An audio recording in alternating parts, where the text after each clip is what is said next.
उरणमध्ये भावनाताई घाणेकर यांचा विजय झालेला आहे। सगळ्यात पहिले तर मी उरणकरांचा, स्थानिक भूमिपुत्रांचा, महाविकास आघाडीचा आणि खास करून ज्यांच्या विचाराने ज्या दिबा पाटील साहेबांसाठी आमचा लढा सुरू आहे त्यांच्या विचारांचा हा विजय आहे। आणि म्हणूनच सगळ्या उरणकरांचे मनापासून खूप खूप अभिनंदन करतो आहे, भावनाताईचे अभिनंदन करतो आहे।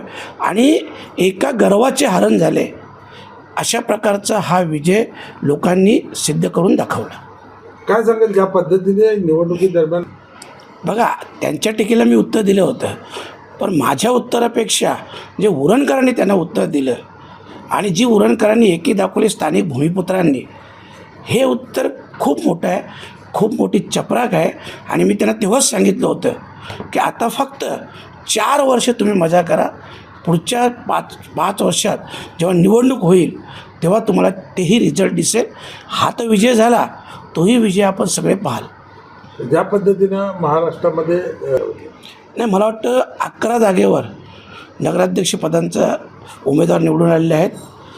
कोकण पट्ट्यात बोलाल तर पहिला विजय आहे आणि साहजिकच या विजयाने सगळ्याच कार्यकर्त्यांमध्ये एक जोश आणि उत्साह आहे। आणि खास करून आम्ही आदरणीय शरदचंद्रजी पवारसाहेब यांचे आभार व्यक्त करतो, कारण त्यांच्या नेतृत्वाखाली आपण पाहिलं असेल, खरं म्हटलं तर तिथे भावनाताईंचं नाव देखील नव्हतं, परंतु शेवटच्या क्षणाला भावनाताईंना उमेदवारी दिली गेली। त्यांची तब्येत ठीक नसताना देखील पवारसाहेबांनी फक्त लढ सांगितलं म्हणून त्या लढल्या आणि त्यांचा विजयही झाला। आणि म्हणूनच ह्या विजयाच्या माध्यमातून संपूर्ण कोकणपट्टीत खूप मोठा उत्साह कार्यक्रमामध्ये निर्माण झालेला आहे।